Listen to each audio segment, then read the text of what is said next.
It's been a bit of a disappointing day for all the cricket fans from the world over. But hey, that's the reason why we have reserve days in semi-finals. So we will be back tomorrow. The game starts at 10:30 a.m. again. India in a strong position.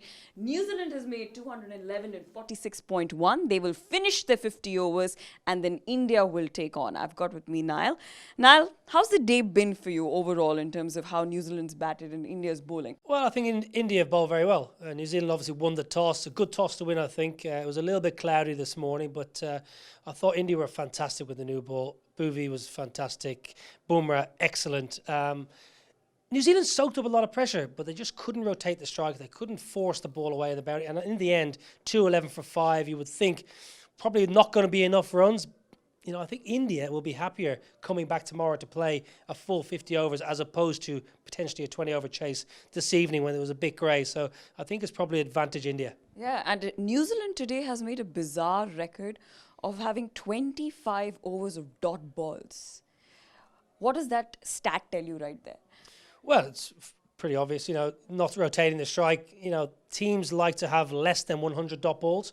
The statisticians will say less than 100 dot balls, rotate the strike. Yes, you got to pick up your 4s and 6s. You got to get off strike, and New Zealand just couldn't do that. I thought Jadeja was excellent with the ball, 1 for 34 off his 10. India were excellent. They really looked like they were on the money today. They were fantastic in the field. Dhoni was good behind the stumps. Kohli, as ever, his captaincy was superb. So I think New Zealand, a lot of work to do. They're still in the game, though.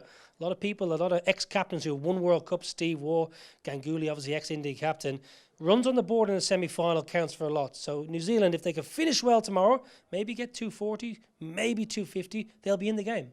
All right, coming back to the fans, and I feel really bad for the fans because it's been a disappointing day for the fans overall. So what happens to them tomorrow? How can they use their tickets?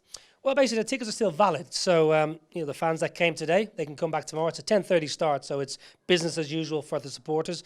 If they can't attend the game, it's actually wonderful. They can leave their tickets at the ground, and they can be collected by other spectators from local clubs, etc. And they can utilise the tickets. So, hopefully, all being well, we're going to have a full stadium again. There are refunds available, I'm led to believe. So, if you can't attend the game tomorrow, you can get a refund via the usual websites, etc. So, all being well, we'll have a wonderful full house again. And, it should be a cracking afternoon's cricket. Right, and fingers crossed, if it does rain tomorrow, again, fingers crossed, hopefully it doesn't, but if it does, then what happens?